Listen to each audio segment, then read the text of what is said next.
I've got your video for this, the first week of May 2026. Well, in late April, Mid-Atlantic grid operator PJM announced it had finally overhauled its interconnection process with a redesigned approach aimed at improving the certainty, speed, and discipline of project review. For those of you who don't follow this at all, lucky you.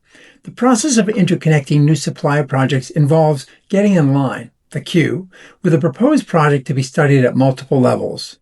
These studies include the impact of a new project on existing power flows, whether or not new transmission infrastructure will be required, who pays for that, and the potential impact on neighboring systems.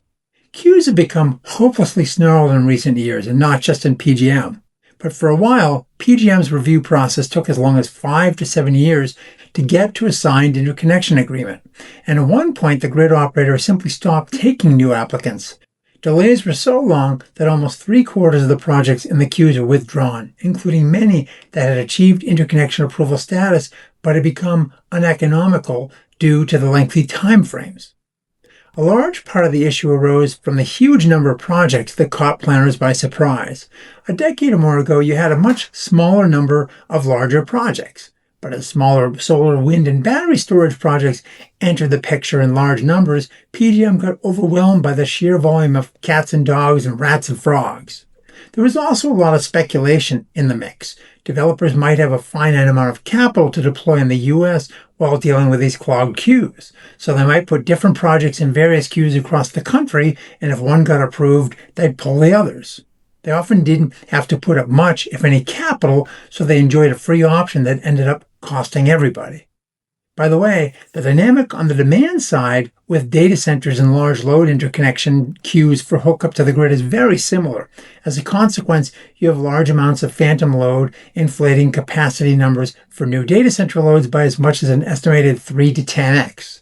Some utility and grid operators are now requiring hefty deposits if you want to stay in the game, but more rigor and higher fees are likely necessary to deter rampant queue speculation. Back to the supply side. For those who've been watching PJM and who doesn't love observing interconnection queues, you may remember the old approach involved a first come, first served model. And it also didn't require much by way of proof of financial viability. So the quicker you got in line, the better, even if you weren't really ready to develop a project.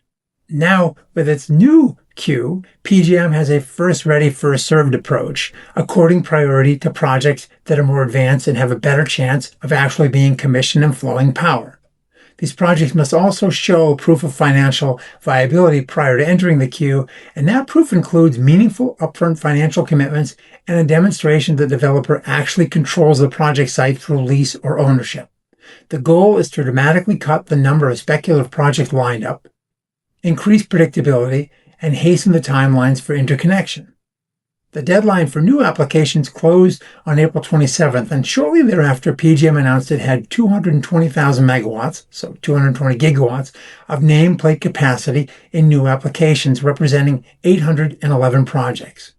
Gas-fired generation led the mix with 106 gigawatts of capacity and 157 projects, followed by energy storage with 66 gigawatts and 349 projects. Perhaps surprisingly, 27 nuclear projects were in the mix with an associated 18 gigawatts of capacity, followed by 15 gigawatts of solar and 9 gigawatts of solar storage hybrids, together totaling 187 projects. 65 wind projects also made the list with about 4.7 gigawatts of capacity. And then there were a few other types of supply as well. PJM must now commence validating the applications to determine whether the necessary technical and financial information has been provided.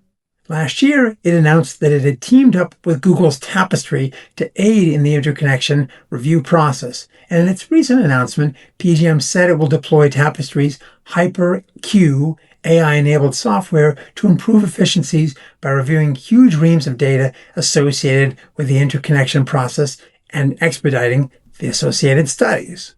To be clear, not all the projects in the queue, even if approved, will come online anytime soon, and that's for multiple reasons.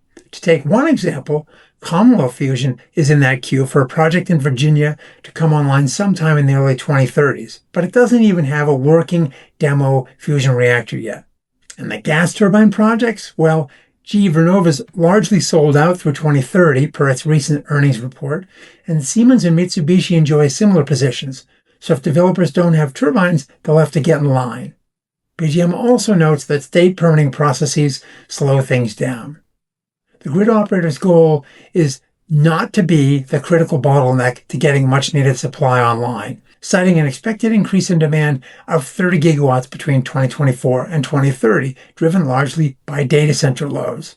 Thus, they intend to review projects in this first new interconnection cycle in what is designed to be a 1 to 2 year process, depending on the impact of an individual project.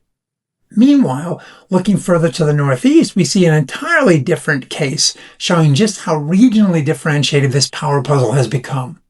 ISO New England is also eyeing changing demand, but in this case, it's forecasting a reduction from previous load projections. Few, if any, large data centers will locate in New England, and the ISO's large load forecast foresees only a couple hundred megawatts at present. Instead, projected load growth is anticipated to come from EV sales and heat pump deployments. The grid operator has cut its forecast, though, a couple times in response to the changing facts on the ground. For example, there are no longer any federal incentives for EVs, so sales have fallen. In 2024, ISO New England forecasted about 17% load growth over the coming decade. Then, last year, it ratcheted that back to about 11%. And with its just-released capacity, energy, load, and transmission, CELT report, it's dialed the number back yet again to 9% through 2035. In a recent blog, ISO New England commented that the region's net annual energy use has actually trended downward over the past 2 decades, a result of more efficient heating and cooling systems, appliances, and lighting, as well as the growth of on-site rooftop solar power. That dynamic shifting as a result of state policy goals for carbon emissions reductions that will drive electrification technologies. However, that transition is occurring more slowly than anticipated just a few years ago. This stuff is hard to get right in a world in which everything is constantly in flux. Let's take the Iran conflict as an example. If the Straits of Hormuz stay blocked for another 2 months, and the concerns of some forecasters about an enormous economic petroleum future shock, even more than we're seeing today, come true, then EV sales could boom again, and they're already inching up. And anybody on oil heat in New England will be racing for the economic refuge of heat pumps. A close relative of mine just got a bill for $526 for only 100 gallons of oil. In this world, it seems we and grid planners can count on little else besides the accelerating pace of change. Well, thanks for watching, and we'll see you again soon.